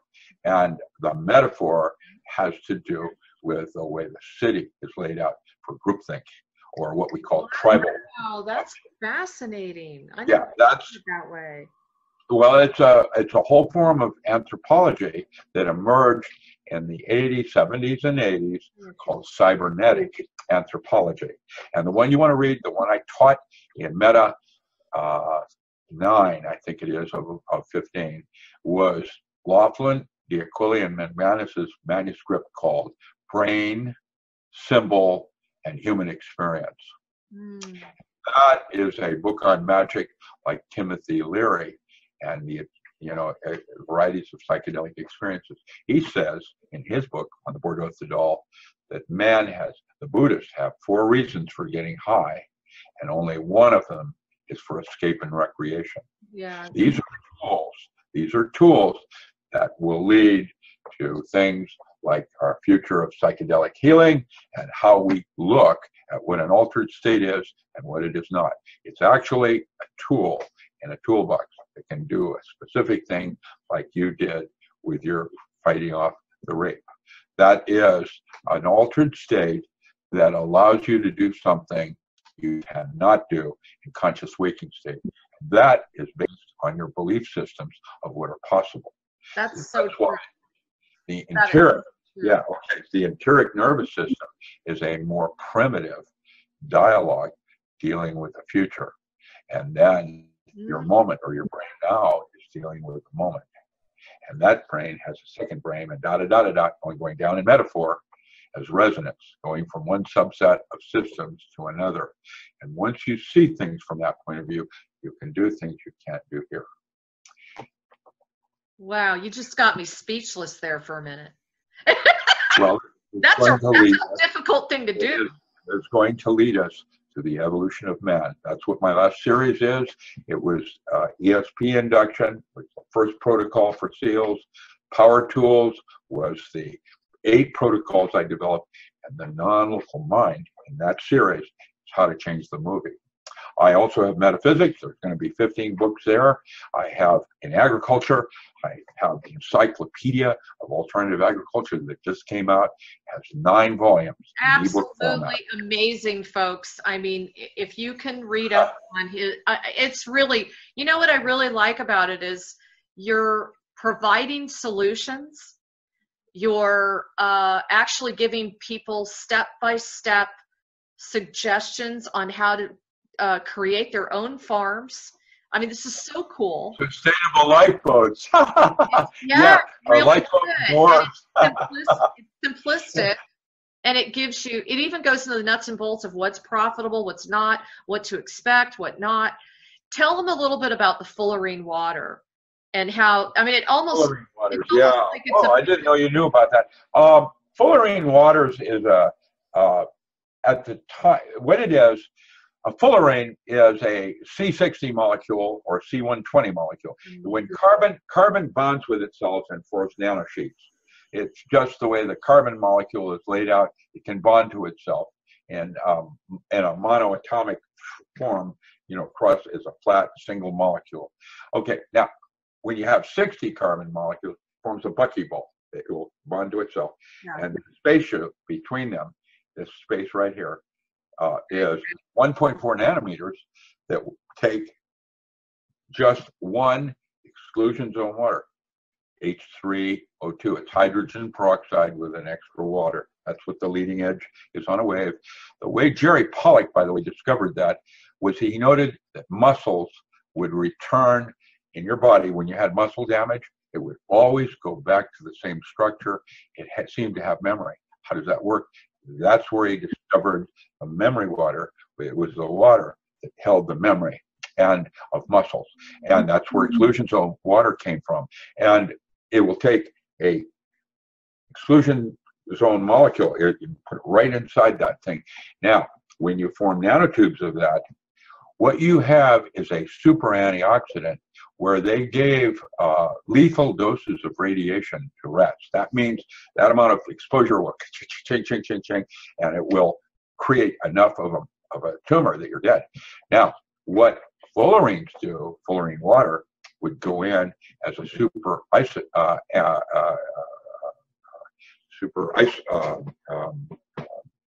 what were they called, where they isolate, they would go in and surround the radiation so it would stop it from radiation. And 95% had 95% from lethal doses had a recovery. Yeah, that's what they did in 9/11 is instead of putting exclusion zone water in it, they put deuterium in it. And now you had a controlled thermonuclear fusion bomb. Wow. And it was activated by Lockheed's teleportation laser, which means you put nanotubes in and you have no forensics in an aircraft, for example. It is a precision fullerene fusion bomb using deuterium rather than exclusion zone water, which will be an isomer that will go in and it's an antioxidant that will go in and wrap itself around radiation and cause it not to cause damage in the body and eliminate it out. And now, that's one thing we possibly... It doesn't let anything penetrate, right? That's right. Yeah. It's carbon. It's just carbon. Okay. And it's a carbon ball formed in long nanotubes. And so you now have a possible solution for Fukushima. Yeah. That was developed in Ukraine. Further research was done in Russia, and now they're duplicating it everywhere. And I'm guessing the Mossad gave that concept to the 9/11 people that needed to get a terrorism bill through Congress. But Rick, it's not just if you read it, it's like It filters the water in the body. It normalizes metabolism, increases enzyme activity, strengthens stability of the cell, normalizes nerve processes, resists stress, anti-inflammatory, antihistamine, relieves pain, allergies, and immunity improvements. Yeah, fullerene waters. It's a breakthrough in technology, and they're using fullerenes to make the space bridge because it's 100 times stronger than diamond. Whoa. That's what they're doing in Japan right now. They're building a space bridge into space because it can do it's 100 times stronger than diamond. And that is one of fullerene. How do you get your hands on fullerene water? You can make it. You can make it. Yeah. And you're going to tell everybody how to do that? You start with shungite, and then you structure the water that you mix it in. That's it? That's it. I was going to buy a shungite. How do you structure the water? How do you structure the water? In the northern hemisphere, a very simple way of structuring water, because when you drink structured water, you have about a 65% absorption ratio into the body rather than 2, which mostly goes to the bladder. And how you structure water is in the northern hemisphere, because Coriolis force is causing the drain to go down counterclockwise. You take a funnel and pour your water into the funnel so it goes into the drinking vessel, it goes in clockwise. In the southern hemisphere, you do it the opposite, and that's enough to restructure. You can do it with light. You can do it with certain microwave. Yeah, it's simple. That's what a waterfall. Look, water is interesting. It has so many different variations. When you have H2O, you have para and ortho. They're going in this direction and the other. Litho, rotary, the dipole moment. Then you have isotopes, which are deuterium and tritium. Then you have the Kerry Reams Willard water, which is H3O2, or it's H709, where it clusters in a waterfall. And then you have stripping it in the way it would hit Coriolis forces in the earth to go in the opposite direction. And so you have all these different forms of water. And you will find certain points in the earth where there's a huge, rich deposits in near Antarctica for deuterium. You'll find, that's where they get the deuterium. They mine it in the ocean. And so you can make it, but it's easier to mine it. It's cheaper. And so there's all kinds of ways to do structured water. And there's expensive ways, very cheap ways. Just taking anything. The way I did it for seals, we always carried baking soda with us. We changed the pH. When the pH, water is normally 7.0, neutral. Mm-hmm. If you can make it slightly alkaline at 8.4, that's where best absorption. So you don't ever drink water that is chilled, and you always put an electrolyte in it, like lemon. And if you do that, it'll structure the water where you absorb it better than not. How are we doing? How about a lime? We have about 10 minutes. Okay. It's been my pleasure to work with you. I know. I'm loving it. How about lime? What if we use lime instead of lemon? You can use lime. I use baking soda. I just use a pinch of baking soda. You carry baking soda into anywhere you go on Earth.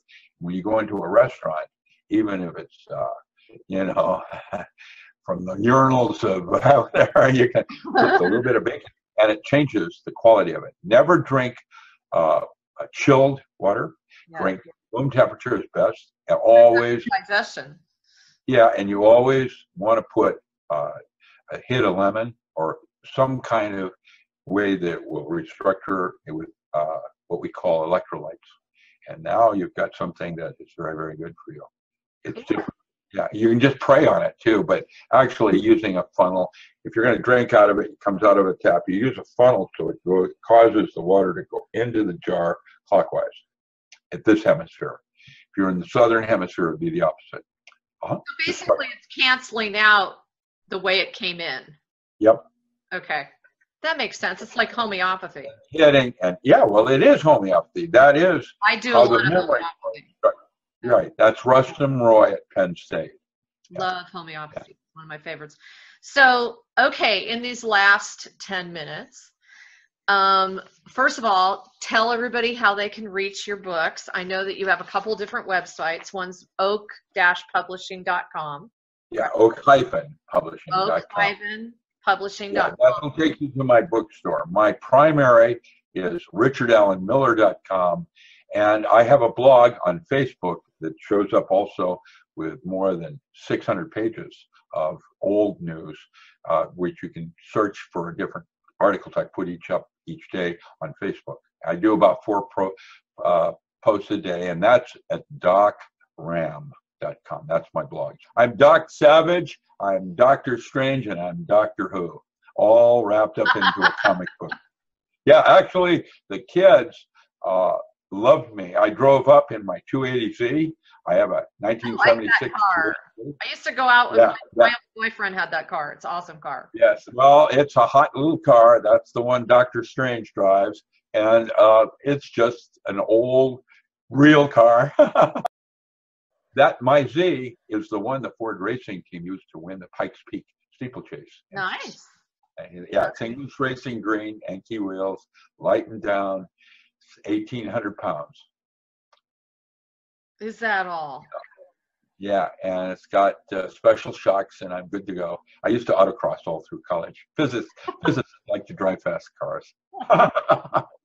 So tell us before you go, what exactly are you working on right now? What's your real focus at this hour? Well, the audiobooks are out now. The non-local mind is next. That's the non-local mind in a holographic universe. Okay. How to change the movie. And that'll teach you the techniques of how to go to other places in the brain and literally change your movie. If you listen to your future, if you listen to your instincts, it will change your past. Oh, I totally agree with that. I totally agree with that. So I have a suggestion. I'm going to try and get some time and read something, and we should have another interview and go over it. Of course. Okay. What are you going to read? That's really tough because there's so many things that you have that I'm really. How about this? Yeah, there's an interesting. Avram Moles wrote, a French mathematician, wrote a book called Aesthetic Perception and Information Theory. That's a really good book. I want to read one of your books. I want to read something. Oh, one of my books. Read Power Tools. Power Tools and it has 3 workbooks. The 3rd workbook will come out after the non-local mind. Okay. That is a caterpillar. It's a bus that had been originally set up for the monarch butterfly to go to grade schools and teach the kids about the monarch butterfly.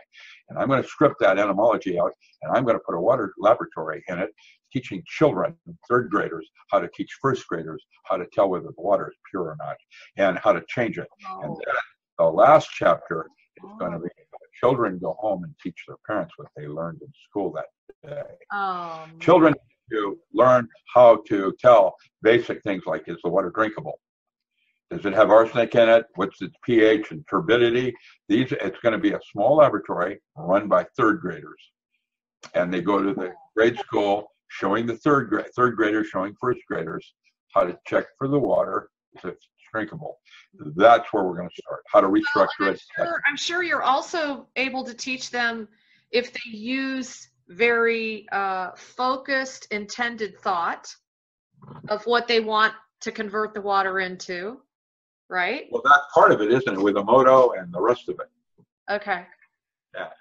I mean, I would imagine the kids would eat that up. Oh, they already get it. They're so beyond us at that age. Imagine what it was like to always be a four-year-old, and now I'm 73. But you said you're still 4. Yeah, I haven't remained 4 in terms, but I'm more knowledgeable. Yeah. And isn't it interesting that the more I learn, the more I don't know? That's what the future is about. That's very true, because it opens up more questions. I feel that way too. I feel like I've always been extremely curious. I never stop asking questions. But that's a little girl in you. Yeah, okay? And I love it. Yeah. I just love it. Actually, a little boy in you. Androgynous part of what you seek in a mate. Well, now that you told the whole world about that. Well, it's the way it works. And when your values change from your inner masculine and that of your husband, then there's conflict. Even slight variations in values and chunking, which more important. Yeah. It's really important that as we both change, we mood match. Because just variations in belief systems are enough to break up a marriage or a relationship. Yeah, that's a challenge for all of us. Yeah. Hey, quick question. Are you getting younger? I don't know. Did Dick Clark get younger? You look absolutely fabulous for being 73. Really? I smell pretty bad. But your face is so youthful. Well, stay tuned on that. I'm grumpy, like Mr. Maduro. And I'm going bald from unnatural causes. Pulled my hair out. Yeah, but I would imagine all the stuff that you're into, all the stuff you're able to clear up the skin and make yourself euthanized. Well, not that's coconut oil. Defoliating and then coconut oil. Oh, that's the secret. That's the secret. Yeah. One of them. Funny, man. Okay, well, I'm going to tie this up now. I just want to thank Dr. Richard Alan Miller. Please, again, support his work. You can check him out at, here's an original website, richardalanmiller.com. I'm going to give you a hard time about that. Or docram.com. And you can please check out his books. The Power Tools for the 21st Century is what he's really promoting at this time. And of course, he has a copious number of others up there. Just scope them out. And you will be learning along the road with me, because I think we all at this time, it's so absolutely imperative that we expand the way we see our reality, not get caught up in the tedious, petty triviality. Mundane, profane over sacred. Yeah, and get into the sacred. Yes, because we can do it like that. It's all about your choices, right? How did you do that? That was I've never been able to do that. That was a cool one. Anyway, so stay tuned to galacticconnection.com. You know that we are here 365 days a year.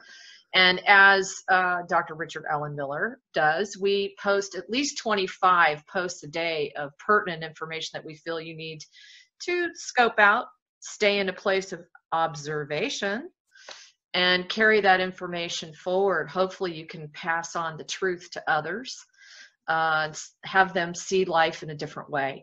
So please continue to support us. I just want to spend my day saying I love you all. Thanks for being such an awesome audience. I told him that. So you got to show him that that's true. Okay, take care, everyone. Thank you.